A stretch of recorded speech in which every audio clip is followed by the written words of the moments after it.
bela negara. Dengar kata ini apa sih yang langsung kebayang? Mungkin sesuatu yang kaku, formal, militer banget gitu ya. Tapi, gimana kalau aku bilang, konsep ini sebenarnya punya peran yang super krusial di tempat yang mungkin gak kita sangka-sangka, yaitu di kampus. Penasaran kan? Yuk kita bedah bareng-bareng. Coba deh jujur, waktu denger bela negara, pasti yang muncul di kepala itu gambaran orang lagi baris berbaris rapi, pakai seragam, atau mungkin upacara bendera yang sakral banget kan? Pokoknya kesannya tuh militeristik dan seremonial abis. Bener gak? Nah, disinilah ceritanya jadi menarik. Coba bayangin konsep segede bela negara ini, tapi buat seorang dosen atau staf di kampus.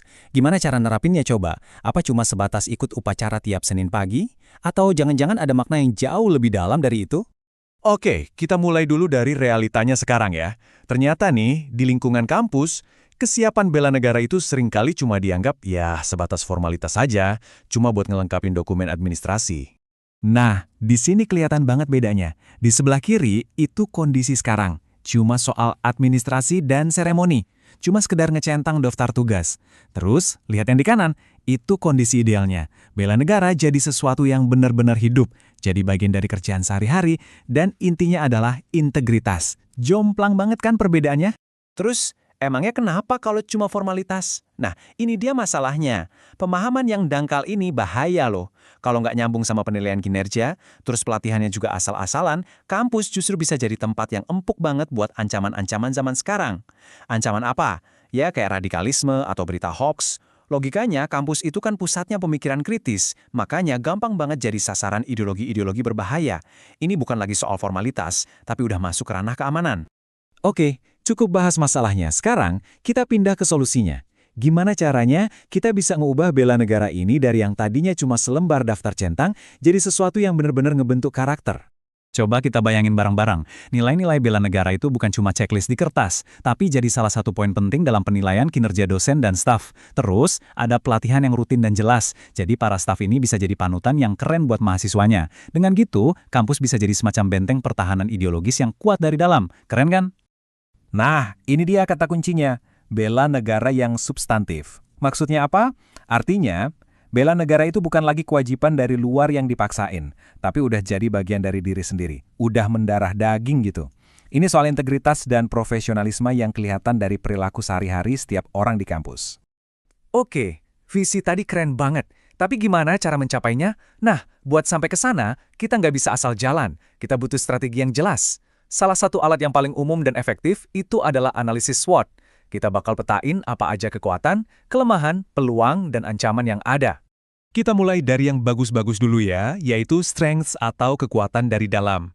Kabar baiknya, kita tuh nggak mulai dari nol, kita punya modal yang kuat banget, ada aturan hukum yang jelas, dan yang paling penting, sumber daya manusianya itu orang-orang pinter, berpendidikan tinggi, jadi fondasinya udah ada. Lanjut ke weaknesses atau kelemahan internal. Nah, ini nyambung sama yang udah kita bahas tadi. Masalah terbesarnya yaitu, pemahamannya masih di permukaan aja, dan belum ada cara yang jelas buat ngukur kinerjanya. Ini PR banget yang harus cepat-cepat diselesain. Oke, sekarang kita lirik keluar. Ada opportunities atau peluang apa aja? Wah, ternyata banyak banget. Ada dukungan dari pemerintah pusat, terus zaman digital ini juga kasih kita banyak alat baru buat belajar.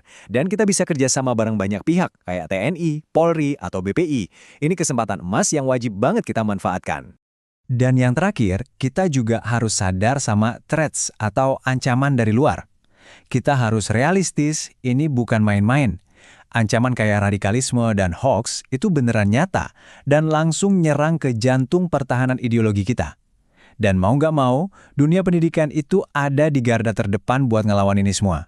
Nah, di sini kita bisa lihat rangkuman dari semuanya dalam satu tabel. Dengan ngelihat 4 kotak ini, kekuatan, kelemahan, peluang, dan ancaman, kita jadi punya gambaran yang lengkap banget. Dari sinilah kita bisa mulai ngerancang strategi yang paling pas dan efektif. Oke, analisisnya udah selesai. Terus, apa langkah selanjutnya? Nah, ini bukan cuma omong doang, kita masuk ke bagian aksinya. Peta jalan atau roadmap perubahan yang isinya rencana langkah demi langkah. Rencananya, ini dibangun di atas 5 pilar yang super kokoh. Ada perbaikan kebijakan, peningkatan kemampuan staf, pembentukan budaya kerja yang positif, sistem evaluasi yang jelas, dan tentunya kolaborasi dengan pihak lain. Kelima pilar ini saling dukung satu sama lain biar perubahannya benar-benar kejadian.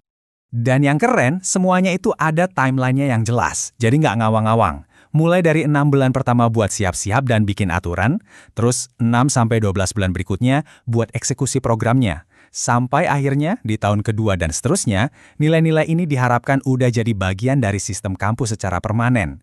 Ini bukti kalau rencananya serius dan bisa diwujudkan. Oke, mungkin sekarang ada yang nanya. Emang sepenting itu ya? Kenapa sih kita harus repot-repot mikirin bela negara buat dosen atau staf kampus? Jawabannya, karena ini adalah intinya. Ini soal membangun ketahanan bangsa kita dari dalam. Dan dari mana memulainya kalau bukan dari pusat-pusat ilmunya? Kalau para pendidiknya punya integritas dan rasa cinta tanah air yang kuat, mereka pasti akan menularkannya ke generasi penerus. Inilah cara kita membangun benteng pertahanan bangsa dari akarnya, yaitu dari dunia pendidikan. Jadi bisa kita simpulkan lewat kutipan ini ya, bela negara itu bukan cuman simbol, bukan cuman upacara. Tapi ini adalah wujud nyata dari integritas, loyalitas, dan profesionalisme kita semua dalam pekerjaan sehari-hari. Nah, sebagai penutup, aku mau lempar satu pertanyaan buat kamu renungkan. Di zaman serba banyak hoax dan disinformasi kayak sekarang, gimana caranya profesimu, apapun itu, bisa ikut berperan jadi benteng buat ngejaga nilai-nilai kebangsaan kita? Ini pertanyaan buat kita semua sih. Terima kasih ya udah nyimak sampai akhir.